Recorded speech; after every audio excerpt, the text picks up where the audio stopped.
Hi all welcome to Football Arena. ഇന്നലെ ലാലിഗയിൽ നടന്ന മത്സരത്തിൽ അത്ഭുതകരമായ ഒരു തിരിച്ചുവരവായിരുന്നു FC ബാഴ്സലോണ നടത്തിയിരുന്നത്. 3-നെതിരെ 4 ഗോളുകൾക്കാണ് സെൽറ്റ വിഗോയെ അവർ പരാജയപ്പെടുത്തിയിട്ടുള്ളത്. ഒരു ഘട്ടത്തിൽ 1-നെതിരെ 3 ഗോളുകൾക്ക് ബാഴ്സ പിറകിലായിരുന്നു. പിന്നീട് അവർ ശക്തമായ തിരിച്ചുവരവ് നടത്തി. അതിന് ചുക്കാൻ പിടിച്ചത് ബ്രസീലിയൻ സൂപ്പർ താരമായ റാഫീഞ്ഞ തന്നെയാണ്. 2 ഗോളുകളും ഒരു അസിസ്റ്റും സ്വന്തമാക്കാൻ അദ്ദേഹത്തിന് കഴിഞ്ഞിട്ടുണ്ട്. ഈ സീസണിൽ അത്ഭുതകരമായ പ്രകടനമാണ് റാഫീഞ്ഞ നടത്തുന്നത്. ബാഴ്സലോണയ്ക്ക് വേണ്ടി ആകെ 48 മത്സരങ്ങൾ കളിച്ച താരം 51 ഗോൾ പങ്കാളിത്തങ്ങൾ വഹിച്ചു കഴിഞ്ഞു.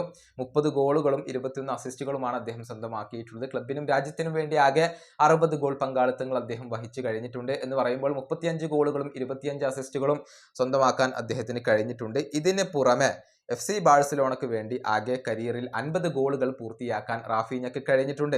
135 മത്സരങ്ങൾ, 50 ഗോളുകൾ, 48 അസിസ്റ്റുകൾ, 3 കിരീടങ്ങൾ എന്നിവയൊക്കെയാണ് അദ്ദേഹത്തിന്റെ ബാഴ്സയിലെ ഒരു കണക്ക് വരുന്നത്. ഏതായാലും അർദ്ധ സെഞ്ചുറി പൂർത്തിയാക്കാൻ കഴിഞ്ഞതിൽ അദ്ദേഹം ഇപ്പോൾ സന്തോഷം പ്രകടിപ്പിച്ചിട്ടുണ്ട്. താൻ സ്വപ്നം പോലും കാണാത്ത ഒരു നേട്ടത്തിലേക്കാണ് താൻ ഇപ്പോൾ എത്തിയിട്ടുള്ളത് എന്നാണ് റാഫീഞ്ഞ പറഞ്ഞിട്ടുള്ളത്. അദ്ദേഹത്തിന്റെ വാക്കുകൾ ഇങ്ങനെയാണ്: ഞാൻ അല്ല ഇവിടുത്തെ ഹീറോ ടീമാണ്. 3 വർഷം പൂർത്തിയാകുന്നതിന് മുന്നേ തന്നെ ഇവിടെ എനിക്ക് 50 ഗോളുകൾ നേടാൻ കഴിഞ്ഞു. അത് എന്നെ സംബന്ധിച്ചിടത്തോളം വളരെയധികം സ്പെഷ്യലാണ്. ഇത് സാധ്യമാകും എന്നുള്ളത് ഞാൻ എൻ്റെ സ്വപ്നത്തിൽ പോലും കരുതിയിരുന്നില്ല. പക്ഷേ ഇത് സാധ്യമായിരിക്കുന്നു. അതുകൊണ്ട് തന്നെ വളരെയധികം സ്പെഷ്യലാണ്. ഇതാണ് റാഫീഞ്ഞ ഇന്നലത്തെ മത്സരത്തിന് ശേഷം പറഞ്ഞിട്ടുള്ളത്.